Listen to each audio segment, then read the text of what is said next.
Quando o apóstolo Paulo diz, porque os tais são falsos apóstolos, obreiros fraudulentos, transformando-se em apóstolos de Cristo. Você, meu irmão, já parou para pensar um pouco sobre esta advertência? Ou será que você é aquela criança ainda iludida, aquela criança cheia de fantasias que acredita em tudo e em todos?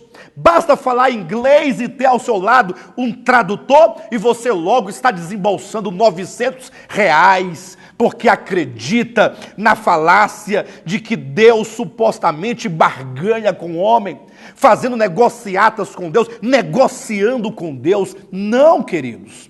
A Bíblia não tem nenhuma relação direta com o dinheiro, ainda que eventualmente ela fale de ofertas para a causa de Deus, mas isto é um assunto totalmente espiritual, no âmbito do Espírito, que é requerido dos verdadeiros servos de Deus como uma manifestação de compreensão, de uma mente que entendeu que tudo procede de Deus. É um ato de reconhecimento, é um ato de gratidão, é um ato de amor, de generosidade, de fé e de serviço ao eterno, nunca em tons de barganha e de negócio, como se vê comumente e diariamente nos muitos programas de televisão, nos púlpitos da maioria das igrejas evangélicas do nosso tempo.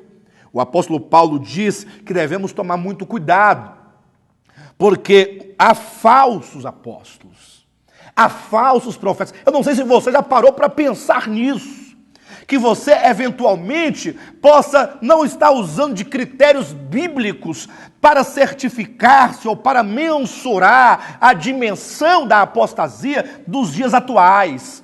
O apóstolo diz, falsos apóstolos, obreiros fraudulentos, transformando-se em apóstolos de Cristo. Quando Paulo diz que ele receava que o diabo, a serpente, enganasse a igreja do modo como o fez no Éden, ele quer dizer, cuidado, porque a mentira não chegará a você como mentira. A mentira virá disfarçada, virá oculta em nuances de verdade, mas o seu conteúdo no profundo, a sua essência, a sua substância é maligna, é mortífera, é, na verdade, uma substância que embriaga, que rouba a tua sensatez, rouba a tua sobriedade. Como está lá claramente no livro de Apocalipse, no capítulo 17, quando se vê uma prostituta assentada sobre a besta, trazendo na sua mão um cálice de ouro. E a princípio, parece algo divino, porque se o cálice é de ouro, o ouro é símbolo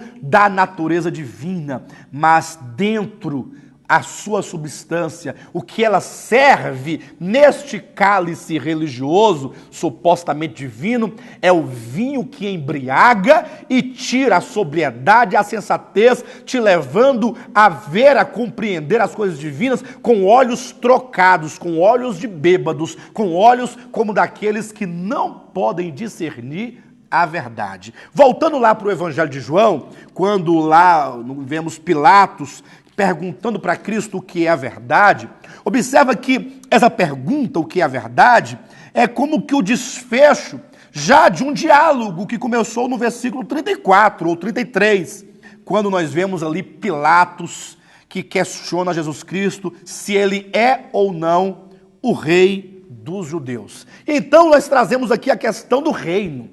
Ora, o que é o reino de Deus para você? Será que você tem pensado, tem entendido que o reino de Deus refere-se ao reino deste mundo?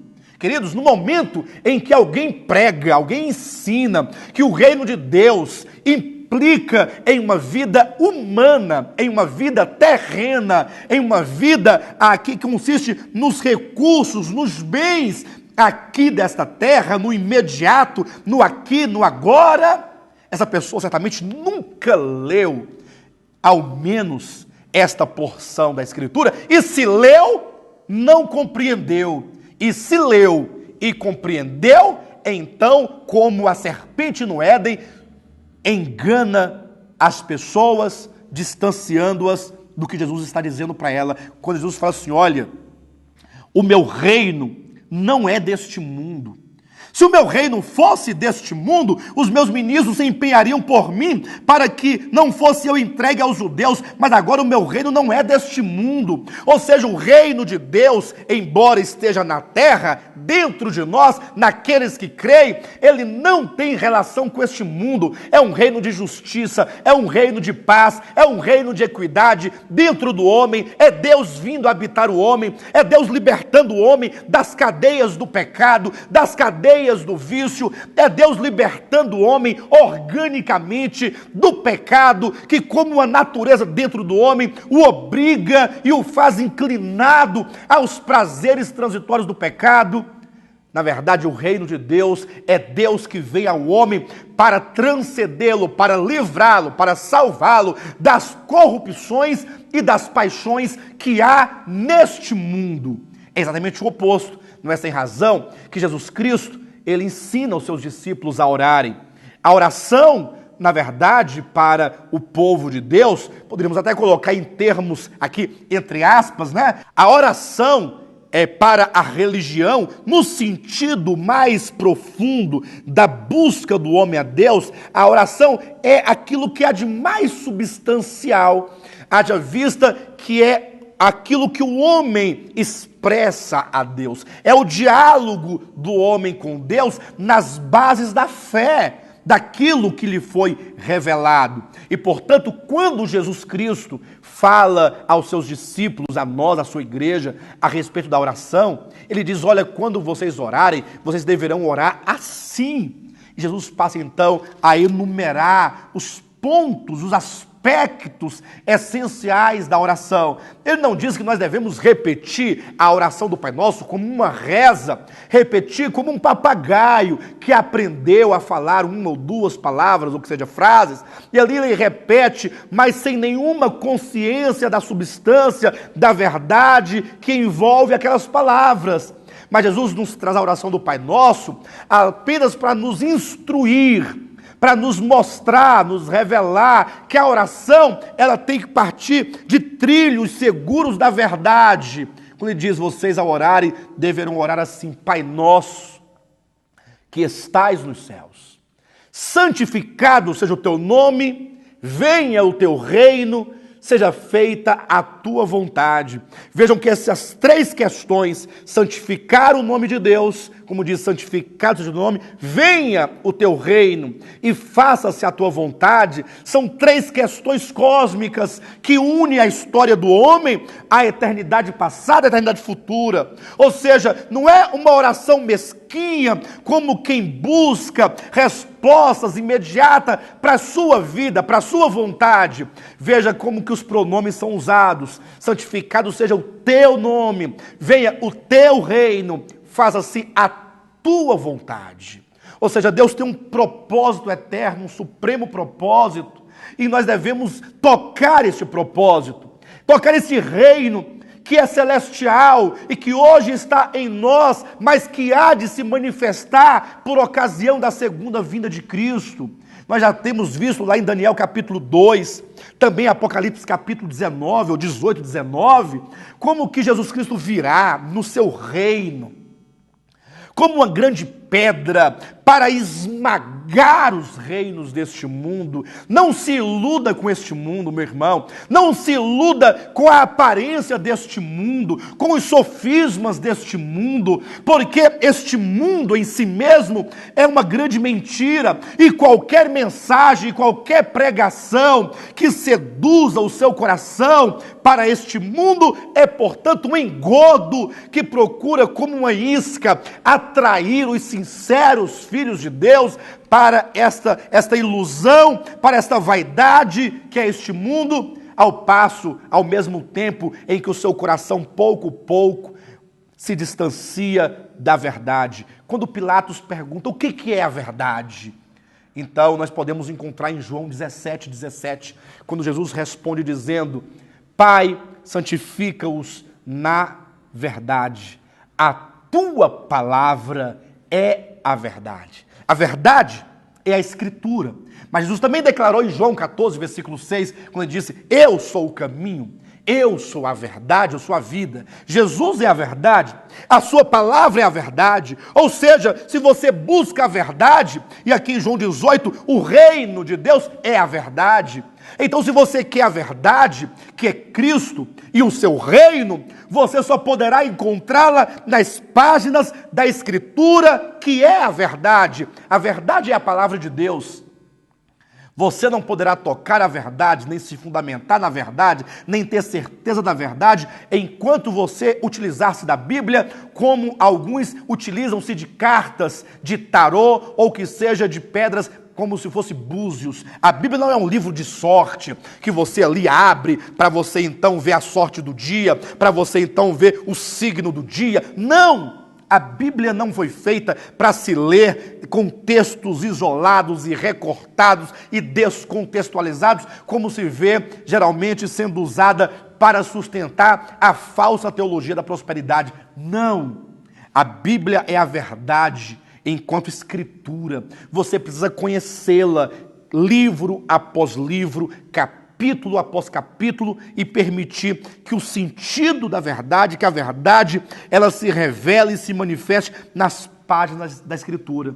A verdade é Cristo.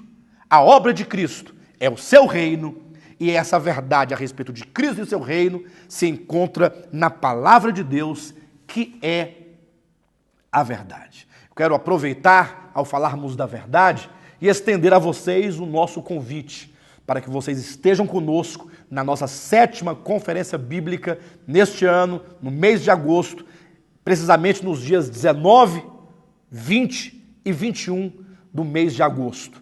Nesta ocasião, nós vamos tratar de um tema extremamente importante. Vamos falar sobre o pleno Evangelho de Deus, uma perspectiva hermenêutica de Romanos. Talvez vocês que estão nos assistindo nesta manhã já tenham lido inúmeras vezes o livro de Romanos, mas eu quero convidá-los para uma leitura a partir de uma perspectiva hermenêutica. Não uma leitura dogmática, não uma leitura livre, não uma leitura de qualquer modo, uma leitura descomprometida, mas uma leitura hermenêutica na base dessa ciência orgânica da própria linguagem e da própria escrita. Como que a Bíblia, como que o apóstolo Paulo escreveu esta epístola para produzir um sentido e um significado, de maneira que ninguém pode questionar aquilo que está escrito, ninguém pode imprimir o seu próprio pensamento, porque o texto não permite. O que é o Evangelho de Deus